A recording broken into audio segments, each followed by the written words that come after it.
Швейная машина прямострочная Брюс РФ4.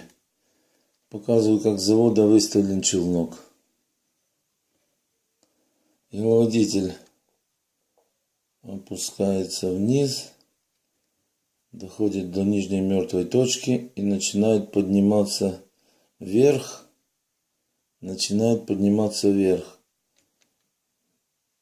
Тогда образовывается петля такая. Вот образовывается петля. Переведу нитку.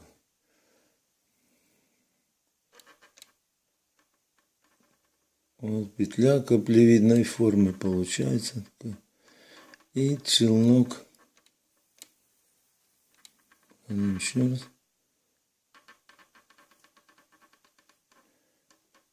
Челнок забирает нитку.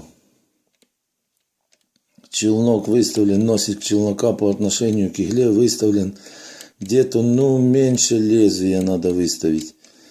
Меньше, можно 0,1 где-то, 0,1 миллиметра выставить челнок. И вот он берет выше игольного отверстия, ушка игольного, выше берет на 1,5, буквально 1,5, максимум 2 миллиметра. 1,5 лучше. Вот он берет. И даже когда я подтягиваю нитку, вот я сейчас подтягивать буду нитку постоянно вверх.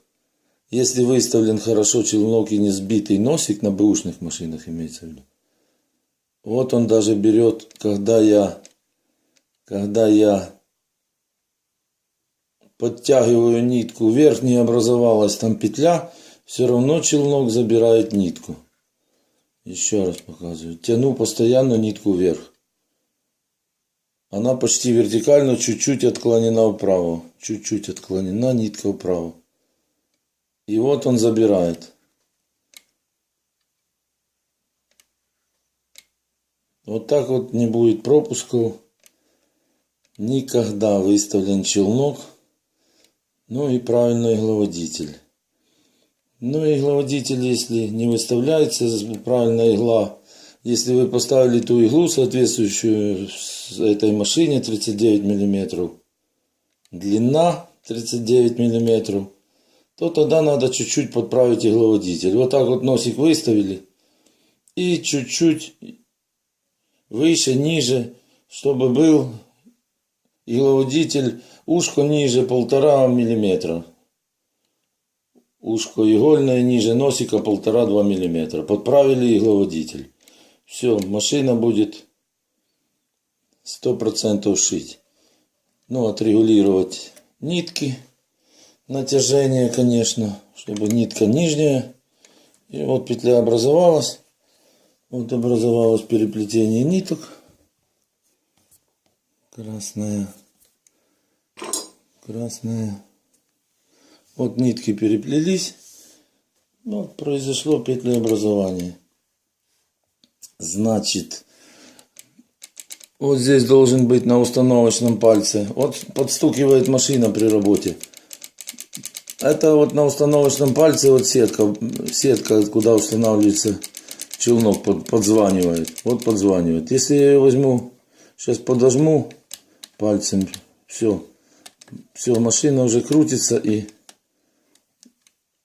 тут уже нету этого подзвания. Чуть-чуть приклинивает, получается, я прижимаю. Но уже нету этого звона. И тем более эта машина для тяжелых тканей. Тут чуть-чуть увеличенный зазор. Зазор на установочном пальце, чтобы толстая нитка снизу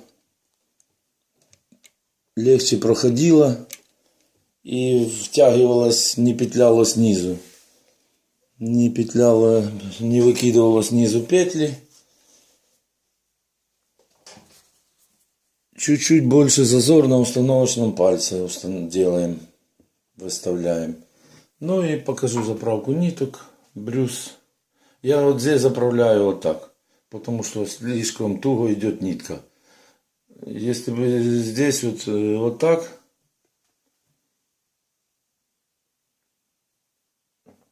А здесь так заправляю. И нормально. Нитка из тарелочек не выскакивает. Если уже вдруг выскакивает из тарелочек нитка, вот вправо уходит, то тогда там можно перекинуть на змейкой, запустить нитку. Ну и заправка ниток. Заодно еще раз покажу. Это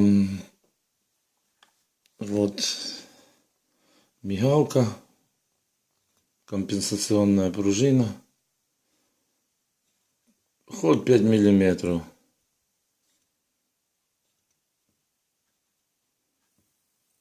Ход 5 миллиметров. Ну и легенькая накрутка. Там есть инструкция. Инструкция F4. Не RF4. А если написать нашими буквами инструкция F4, подтянется видео. Есть на русском языке инструкция. Аналогичная машина F4.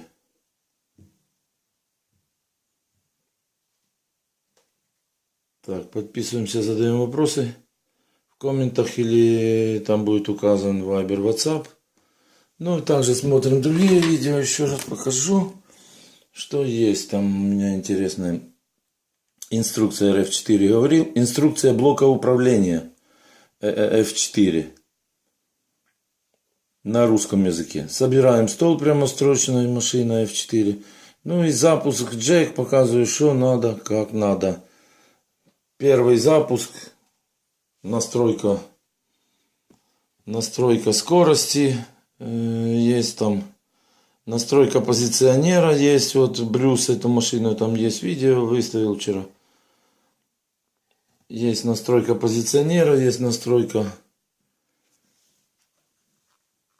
скорости. Ну и лайт подсветку включу, может лучше будет видно так.